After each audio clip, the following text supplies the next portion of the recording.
Bismillahirrahmanirrahim. Assalamualaikum warahmatullahi wabarakatuh. Innal hamdalillah nahmaduhu wa nasta'inu wa nastaghfiruh wa na'udzu billahi min shururi anfusina wa min sayyiati a'malina. May yahdihillahu fala mudhillalah wa may yudlilhu fala hadiyalah. Asyhadu an la ilaha illallah wa asyhadu anna Muhammadan abduhu wa rasuluh la nabiyya ba'da. Allahumma shalli ala Muhammad wa ala alihi wa sahbihi wa man tabi'ahum bi ihsan ila yaumil. Alhamdulillah, pada kesempatan ini kami akan menyampaikan materi SOP Perkumpulan Bekam Indonesia. Dalam hal ini adalah kita temanya titik bekam sunnah. Apa itu titik bekam sunnah? Adalah bagian daripada titik bekam nabawi. Secara ta'rif atau pengertian dan penjelasan bahwa titik nabawi adalah titik-titik bekam yang didasarkan kepada hadis-hadis Rasulullah, baik secara amaliyah, qauliyah, takririyah maupun sifat, yaitu titik-titik yang diaplikasikan kepada beliau sebagai klien, karena beliau tidak pernah berperan sebagai pembekam, atau beliau juga menyampaikan melalui lisan atau dengan orang lain yang melakukan dan diakui beliau. Dan beliau Rasulullah SAW menyampaikan suatu penafsiran tentang titik-titik bekam sunnah. Secara anatomis, posisi titik-titik bekam nabawi ini tidak dijelaskan sendiri oleh beliau, tetapi dijelaskan oleh para sahabat beliau, tabi'in, tabi'ut tabi'in, dan dapat dipahami dengan cara membaca berbagai kitab syurh hadis atau memahaminya melalui kitab-kitab kamus atau sebagaimana yang dijelaskan para ulama dan dokter yang mengembangkan kajian tibbun nabawi, mutakhirin ataupun mungkin para salaful ummah. Yang pertama, titik bekam sunnah dalam SOP Perkumpulan Bekam Indonesia adalah umum mughith, atau kita sebut biasanya adalah mughithah atau munqidhah atau nafi'ah, di mana Rasulullah SAW bersabda dari Ibnu Umar radhiyallahu anhuma, dia berkata, Rasulullah Shallallahu Alaihi Wasallam biasa meminta hijamah atau bekam di kepala beliau yang disebut umum mughith.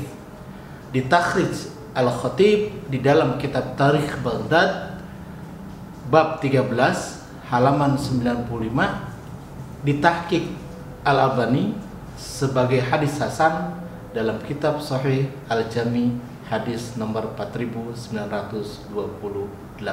Kemudian letaknya, kita ingin mengetahui bahwa letak umum mughith itu secara spesifik di mana.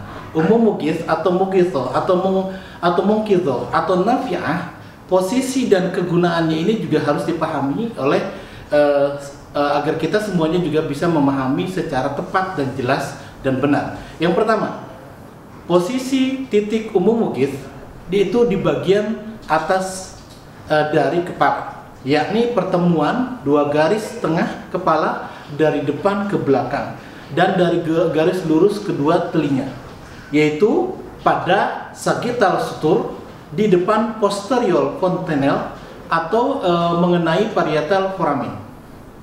Yang manfaatnya apa? Ini titiknya sudah jelas, adalah gambarannya seperti itu. Yang manfaatnya adalah yang luar biasa adalah meningkatkan konsentrasi, menguatkan ingatan, dan juga hafalan, gangguan intelijensi. Kemudian anak-anak berkebutuhan khusus pun bisa dibekam di umum mughith ini, termasuk demensia, gangguan degeneratif, stroke, pusing, migrain, nyeri kepala, infertilitas, depresi, dan gangguan sihir.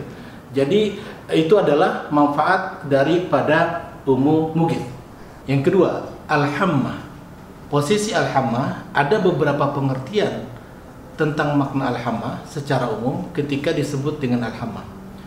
Makna artinya kepala, bagian kepala manapun, tetapi makna secara khusus adalah wasyatur ra's atau bagian tengah kepala, atau a'la ar-ra's, bagian paling atas dari kepala. Ada beberapa catatan penting di sini adalah, pertama, meski terdapat dua penjelasan mengenai titik umum mughith dan al-hammah, dua titik tersebut ya antara al-hammah dan umum mughith terdapat pada posisi yang sama sekaligus manfaatnya yang sama. Yang kedua, Poinnya adalah melakukan bekam pada titik kepala mengharuskan area bekam yang bersih dan higienis tanpa adanya rambut pada area tersebut. Jadi bisa dicukur gitu ya. Kemudian karena akan menyulitkan saat proses pembersihan dan bekam, SOP bekam pada PBI tidak merekomendasikan penggunaan alat bekam elektrik dengan menggunakan vakum atau menyedot dengan mesin bekam. Ya, karena pertimbangan faktor higienitas dan estetika terapi. Kemudian yang ketiga disebut dengan al-yafuq, ya, dari Abu Hurairah bahwa Abu Hindun pernah membekam Nabi Shallallahu Alaihi Wasallam di titik al-yafuq. Lalu Nabi Shallallahu Alaihi Wasallam bersabda, "Wahai Bani Bayadhah, nikahkanlah Abu Hindun dan carikanlah istri untuknya." Beliau juga bersabda, "Kalaulah dalam suatu pengobatan yang kalian lakukan itu ada manfaatnya, maka manfaat itu ada pada hijamah atau bekam." Di Takhrij Abu Daud halaman 2004 ya. Kemudian ingin mengetahui posisi al-yafuq adalah pertemuan tulang belakang bagian depan dan belakang pada posisi ubun-ubun saat ketika bergerak-gerak. Ada pula yang berpendapat posisi antara al-hamah atau umumugis dan kening. Kegunaan titik al-yafuq adalah sebagai penguat daripada titik umumugis. Yang keempat, diriwayatkan dari Ibnu Abbas bahwa Rasulullah Shallallahu Alaihi Wasallam pernah meminta hijamah atau bekam di kepala beliau ketika beliau sedang berikhram karena sakit yang dialami di kepala beliau.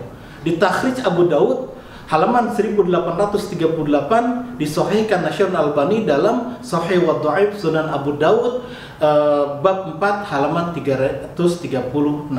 Pengertian ar-ra's atau kepala yang dimaksud adalah bagian kepala yang ditumbuhi oleh rambut, yaitu pada titik selain umumugis dan al-hamah dan al-yafuq. Jadi ar-ra's adalah selain umumugis, al-hamah dan al-yafuq.